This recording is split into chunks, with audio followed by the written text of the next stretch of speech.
في ومبلي وبارك دي برانس وسانتياغو برنابيو وغيرهم من الملاعب العالمية.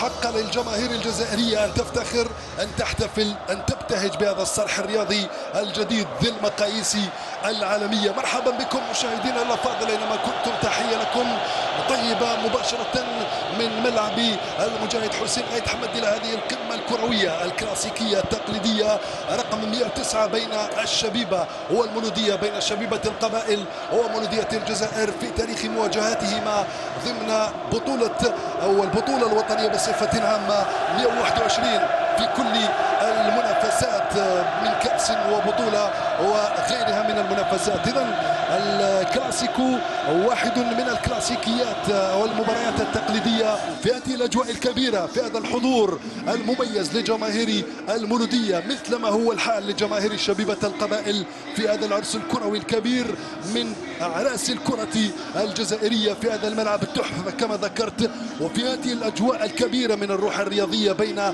عناصر الفريقين. سنعيش 90 دقيقة من الإثارة والفرجة. نبيل سيعطي إشارة انطلاق المباراة بعد لحظات، بعد قليل، في هذه السهرة والأمسية الكروية. من جانب الكرة تلعب من حمزة مولي طويلة، البحث عن اللاعب المتحرر من الرقابة، تصل الكرة مباشرة من هناك لزوغرانا يبحث عن كبري أو عن زكريا. العربي ثابتي يفتح مجال التهديف للمولودية في حدود الدقيقة الثامنة. يا لها من جملة ثلاثية جميلة، يا لها من جملة تكتيكية رائعة تنتهي في شباك الحارس بالرابح وشبيبة القبائل قبل بداية الدقيقة الثامنة من زمن المباراة. 1-0 للمولودية، وأنصار المولودية يهزون مدرجات ملعب حسين أيد حمد في الزاوية المخصصة لهم. العربي الثابتي شوف الإعادة هنا، شوف اللعبة الثلاثية والتمريرة الدقيقة والرائعة، لم يتردد في لمسها ووضعها في الشباك وهز المدرجات للمرة الأولى في المباراة في الدقيقة الثامنة. العربي الثابتي الورقة التي اعتمد عليها والتي راهن عليها المدرب باتريس أمير بومل يثبت وجوده. شوف البريسينج المطبق من قبل عناصر شبيبة القبائل الذين يبحثون عن معادلة النتيجة قبل نهاية الشوط الأول. قبل الخطأ الدفاعي التغطية بطريقة ممتازة، ولكنه كان أن يقع في المحظور. أيوب عبد اللاوي رجعها بالراس لحارسه توفيق مساوي، لكن الكرة قبل ذلك خرجت حسب تقدير حكم المباراة. تشاهد الخطأ الذي ارتكبه توفيق مساوي.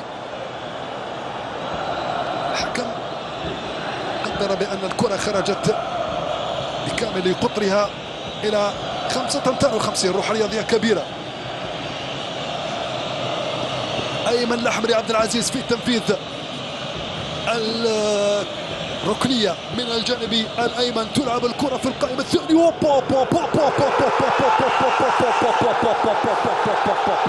هذه المرة يتمكن محمد الأمين مداني من هز شباك المولودية وتوفيق مساوي قبل نهاية شوط المباراة الأول ب3 دقائق في وقت مثالي. محمد الأمين مداني يهز مدرجات ملعب الراحل حسين أيد حمد في الدقيقة 42 من زمن المباراة، يعادل النتيجة ويعيد الكرة من جديد إلى نقطة الصفر أمام فرحة المدرب عبد الحق بن شيخة الذي يتنفس السعداء قبل نهاية شوط المباراة الأول. 1-1 بين شبيبة القبائل ومولودية الجزائر. محمد الأمين مداني ارتقاء جميل، كرة موضوعة بدقة اصطدمت بأحد المدافعين وسكنت شباك توفيق مساوي بقوة وباقتدار. شاهد التموقع، التحرك، الإرباك، ثم الارتقاء والتسديد بقوة في الشباك للمرة الأولى من جانب الشبيبة. 1-1 بين الشبيبة والمولودية. يسوي للشبيبة. تلعب الكرة من هناك ناحية الجانب الأيمن، البحث عن كبري إيمانويل أو زكريا نعيجي. العربي الثابتي يستحوذ على هذه الكرة.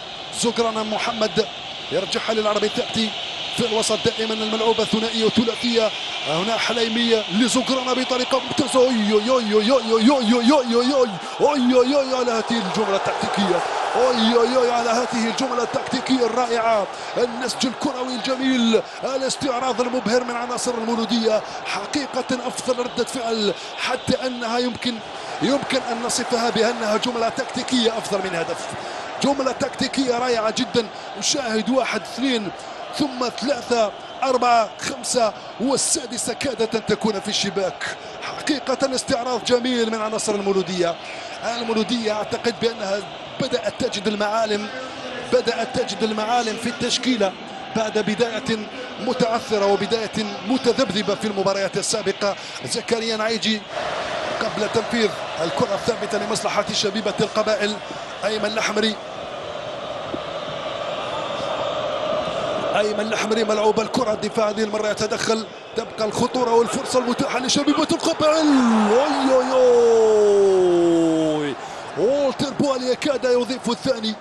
والتر بواليا كاد يضيف الثاني لمصلحة شبيبة القبائل في غفلة وعلى حين غرة من دفاع المولودية. راوغ لاعبين دفعة واحدة وسدد خارج المرمى.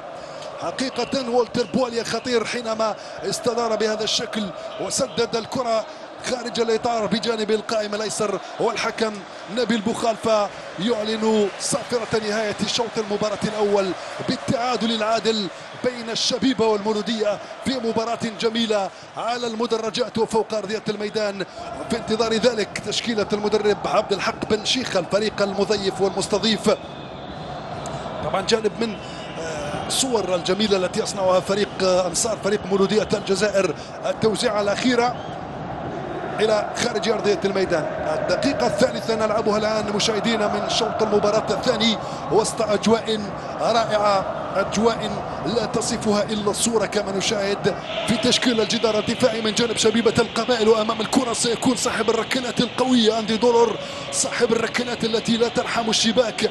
أندي دولور يتقدم، دولور التسديد مرت ببضع سنتيمترات او ببضع مليمترات عن مرمى الحارس سيف بن رابح من اندي دولار. قرر ان يرسل الكره زاحفه قويه تحت ارجل اللاعبين، ولو كانت نوعا ما يعني قريبه لكانت ربما في باغته الحارس. كانت قويه جدا هذه الكره. اوروبا في الانديه الاوروبيه الكبيره، هذا الخزان وهذه المدرسه والاكاديميه. الكرة لمصلحة المولودية تعود لمحمد زوقرانا، يغير الجناح تماما من هناك لحمزة موالي يبحث عن المساندة، يوجدها المساندة ترجع له من جديد. عربي تابتي تلعب الكرة بواسطة كابري من هناك، كابري وصل لأندي دولار، عربي تابتي وصلها زكريا نايجي من هناك، يلحق على الكرة زكريا نايجي بطريقة ممتازة، يتمكن من توزيع العربي تابتي. يا سلام،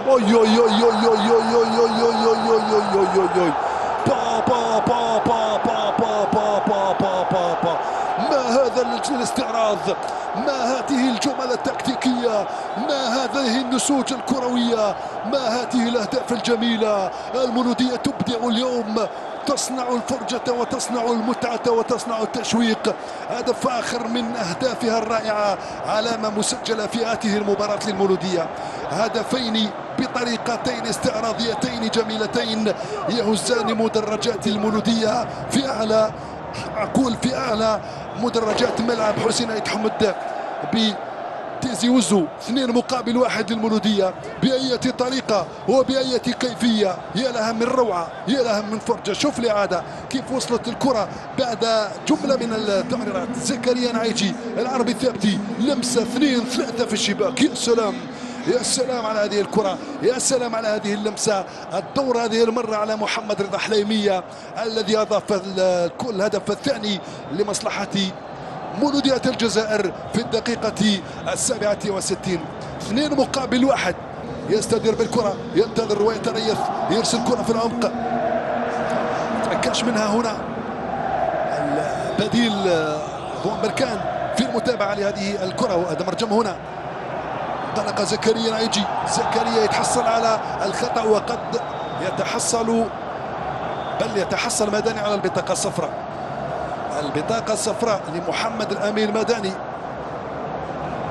البطاقة الصفراء لمحمد الأمين مداني. في الأولى أنذره شفويا وفي الثانية منحه البطاقة الصفراء وكان يتجه مباشرة ناحية المرمى هنا، وكان في اتجاه المرمى، بينما مداني لم يكن المدافع الأخير.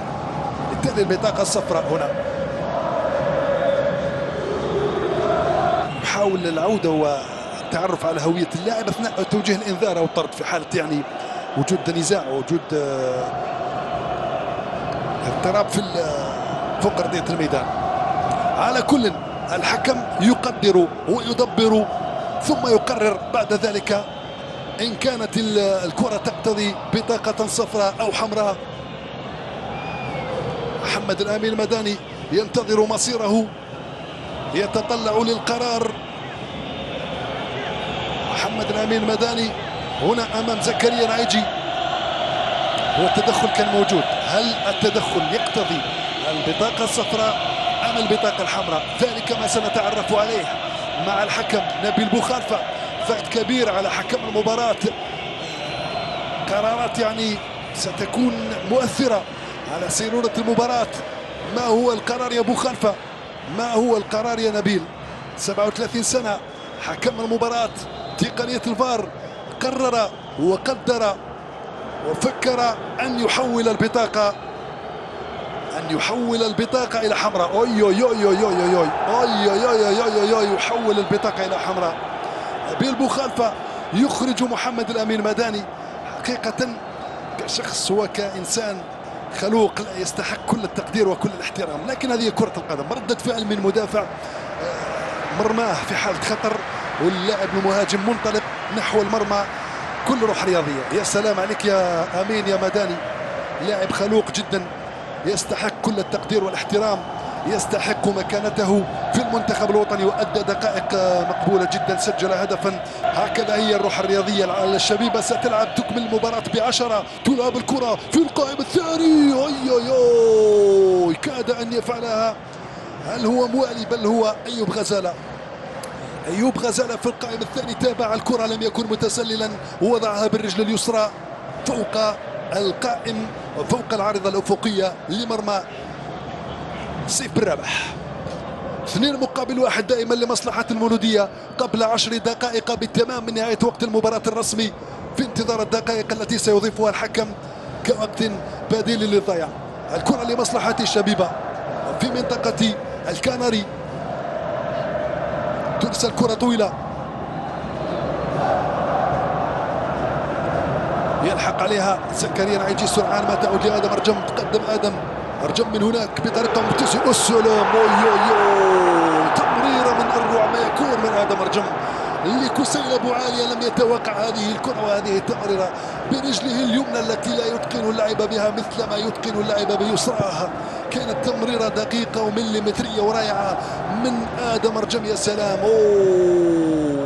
تردد بين، أنا أقدر بأنه تردد بين تمرير الكرة وتسديدها.